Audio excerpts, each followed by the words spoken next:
Explore, à la rencontre de la recherche. Explore. Qu'est-ce qu'une recherche fondamentale ? Quelles sont les sources d'inspiration, les lieux et les expériences d'où les idées émergent. Une chercheuse, Un chercheur, nous fait partager l'intimité de son projet de recherche dans un lieu de son choix. Ce qu'il faut savoir, c'est que dans un monde quantique, on peut avoir des super-pouvoirs. On peut, par exemple, être dans 2 états ou plusieurs états différents en même temps.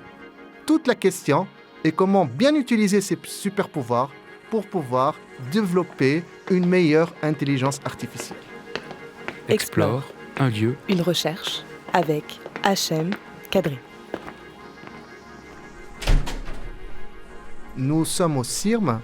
Le CIRM, c'est le Centre international de rencontres en mathématiques qui est situé à Marseille. Plus précisément, au sud de Marseille, à Lumini. Donc, le CIRM est un endroit exceptionnel où les sciences mathématiques sont en symbiose parfaite avec la nature. On est dans un cadre magnifique, à côté des calanques, et des événements de grande qualité scientifique s'organisent toutes les années au CIRM.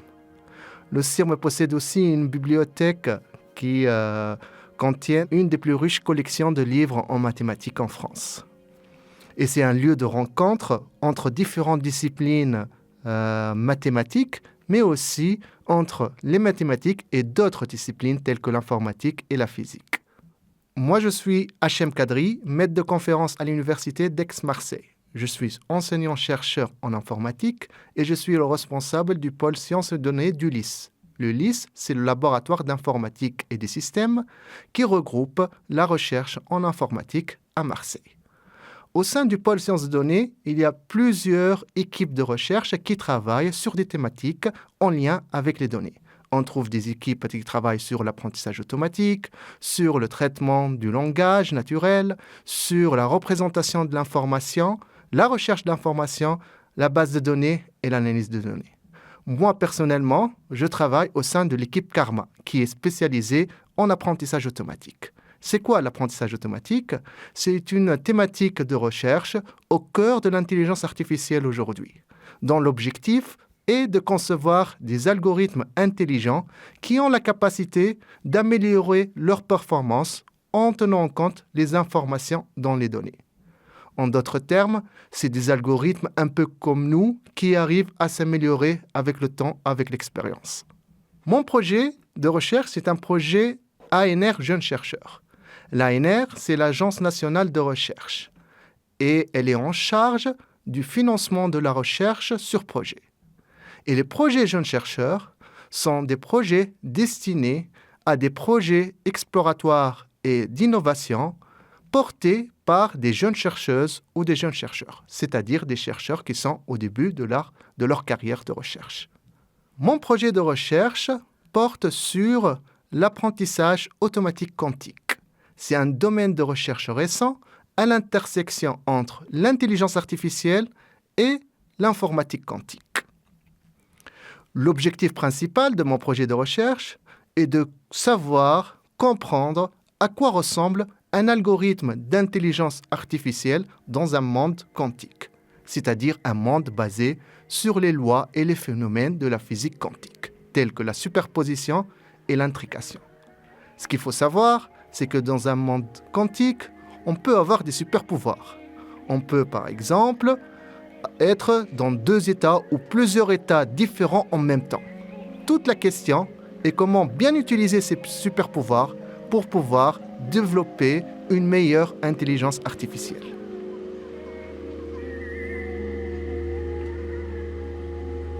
Donc aujourd'hui, nous sommes au CIRM, notamment parce que c'est un endroit important pour ce projet de recherche. Effectivement, l'intelligence artificielle quantique est un domaine qui fait intervenir plusieurs sciences. Tout d'abord, l'informatique, c'est-à-dire dans l'informatique, il y a 2 domaines en particulier, l'apprentissage automatique et le calcul quantique, mais aussi d'autres disciplines telles que la physique et les mathématiques. Il est important de collaborer entre chercheurs de plusieurs disciplines pour relever les défis d'une IA quantique. Le CIRM est un endroit parfaitement adapté pour ce genre de collaboration. Par exemple, juillet prochain débutera un programme de recherche dans le cadre de la chaire Jean Morlet du CIRM. C'est un programme de recherche qui va porter sur les matrices aléatoires et l'information quantique. Ce programme est porté par mes deux collègues Benoît Collins de l'Université de Kyoto et Nizar Demni de l'Université d'Aix-Marseille et a pour but de créer des synergies entre les probabilités, qui est une branche des mathématiques, et aussi l'information quantique, qui est un domaine à l'intersection entre l'informatique, la théorie de l'information et la physique quantique. C'est pas une question facile de définir la recherche, mais on peut dire que la recherche a pour objectif de créer de la connaissance. Et Peter Medauer, un prix Nobel en médecine, il a défini de façon simple la recherche comme étant un art qui a pour but de trouver des solutions.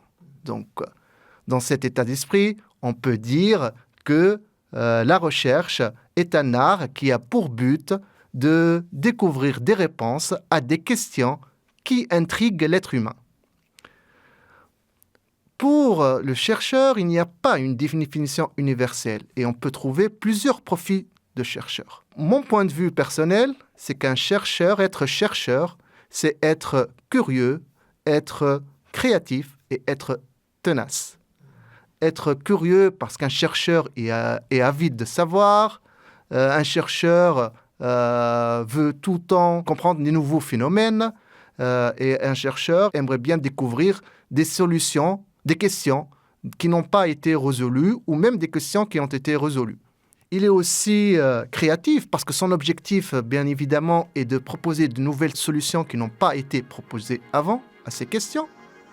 Et il doit être tenace parce que le chemin que doit parcourir un chercheur pour trouver des solutions à des questions compliquées est un chemin pas facile et un chemin lent.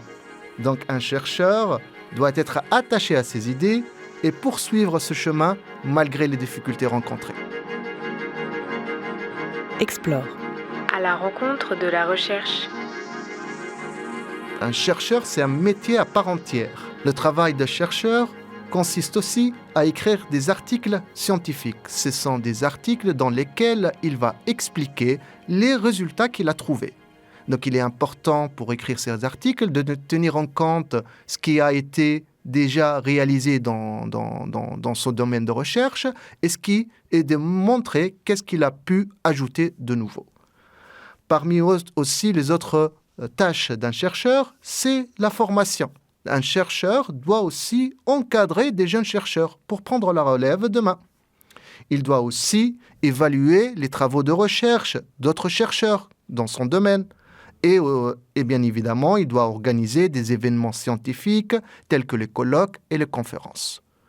Donc, pour résumer, le travail d'un chercheur consiste d'une part à produire de la connaissance et du savoir, mais aussi à animer la recherche pour la diffuser. La recherche fondamentale consiste en des travaux de recherche théoriques ou même expérimentaux, menés afin d'acquérir de nouvelles connaissances sur les fondements du phénomène, sans tenir en compte une application ou une utilisation particulière. Pour donner un exemple, je vais prendre le domaine de l'intelligence artificielle, qui est mon domaine de recherche.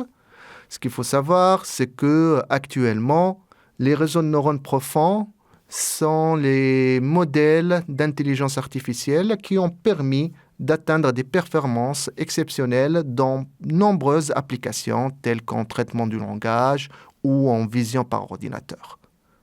Cependant, on ne sait pas pourquoi ces modèles marchent si bien. Donc, des travaux de recherche plus fondamentaux pour expliquer ce phénomène sont essentiels pour une meilleure compréhension et utilisation de l'intelligence artificielle. Donc ça va être des travaux indépendamment de l'application qui pourraient bien évidemment par la suite donner lieu à des utilisations dans plusieurs autres contextes applicatifs. La question aussi de mon projet de recherche sur le réa quantique, c'est aussi une question fondamentale, puisque ici, on se pose la question: est-ce qu'il est possible de développer une meilleure intelligence artificielle utilisant les concepts de la physique quantique. Donc cette question, elle est indépendante d'une application ou d'une utilisation particulière, mais on pourra par la suite, si on arrive à avoir des réponses à cette question, utiliser les connaissances acquises pour développer des méthodes, des algorithmes dédiés à des applications particulières. Il est vrai que le système actuel de l'évaluation de la recherche favorise une recherche avec des objectifs à court terme. Mais il est important d'avoir aussi des objectifs à long terme. Généralement, les percées les plus importantes sont le fruit de plusieurs années de recherche, voire plusieurs vies de recherche. Par exemple, le domaine de l'apprentissage profond, qui est au cœur de l'intelligence artificielle aujourd'hui et qui connaît un grand succès, se base sur des modèles de réseaux de neurones qui ont été développés dans les années 60. Donc ça n'a pas été développé récemment. Mais à cette époque, il n'y avait pas les grands volumes de données et les ressources informatiques actuelles pour que ces modèles puissent apprendre efficacement. Donc ça, c'est un exemple qui montre bien que la recherche, c'est important de donner le temps à la recherche.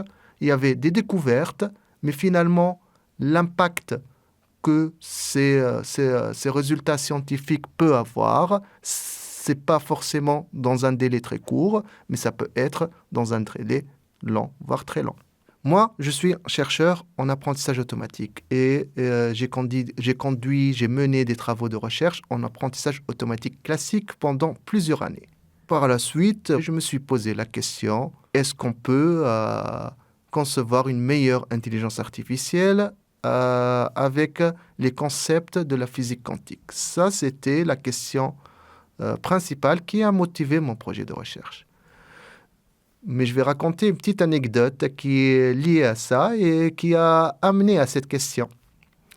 Dans le domaine de l'apprentissage automatique, nous avons des conférences qui s'organisent pour que les chercheurs puissent échanger et présenter leurs travaux. Parmi ces conférences, il y a la conférence NeurIPS, qui est une conférence prestigieuse qui se déroule tous les ans et regroupe tous les experts dans ce domaine. Avant le montage de mon projet de recherche, j'ai participé à la conférence NeurIPS qui s'est déroulée dans un complexe hôtel-casino. Et donc, on se retrouvait après à discuter avec les autres collègues devant des machines à sous qui étaient là dans les salles. Et donc, ce qu'il faut savoir, c'est qu'il y a des algorithmes d'apprentissage automatique qu'on appelle des algorithmes de Bondi qui sont illustrés dans le cadre de machines à sous. Ces algorithmes, ce sont des algorithmes pour prise de décision séquentielle. Et généralement, pour illustrer leur fonctionnement, on se met dans un cadre où il y a plusieurs machines à sous avec plusieurs voies et on se pose la question, quelle est la séquence de bras qu'on doit jouer pour maximiser notre gain? Donc, un joueur peut commencer par la première machine, il va jouer, il va avoir une récompense. Par la suite, il peut se poser la question, est-ce que je continue avec cette machine ou est-ce que je vais découvrir d'autres machines? C'est ce qu'on appelle le dilemme exploration-exploitation. Et donc, il y a plusieurs algorithmes d'apprentissage pour attaquer à ce problème. Et donc, pendant cette conférence, j'étais en train de discuter avec un collègue, on était devant les machines à sous et on parlait des algorithmes de Bondi. Et on s'est dit, ça serait intéressant d'avoir un algorithme qui peut jouer toutes les machines en même temps.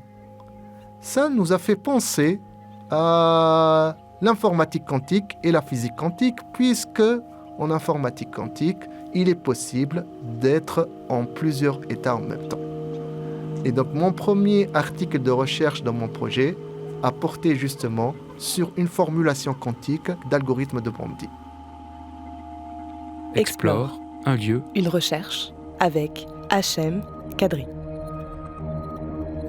Explore, à la rencontre de la recherche.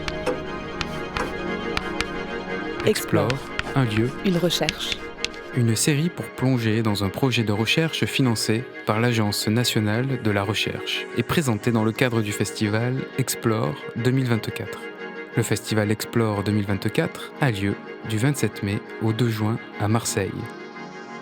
Il est organisé par Aix-Marseille Université et la délégation Provence et Corse du CNRS en partenariat avec Centrale Méditerranée et l'INSERM. Plus d'informations sur le site web. Explore un lieu, une recherche. Une série réalisée par Radio Grenouille Euphonia.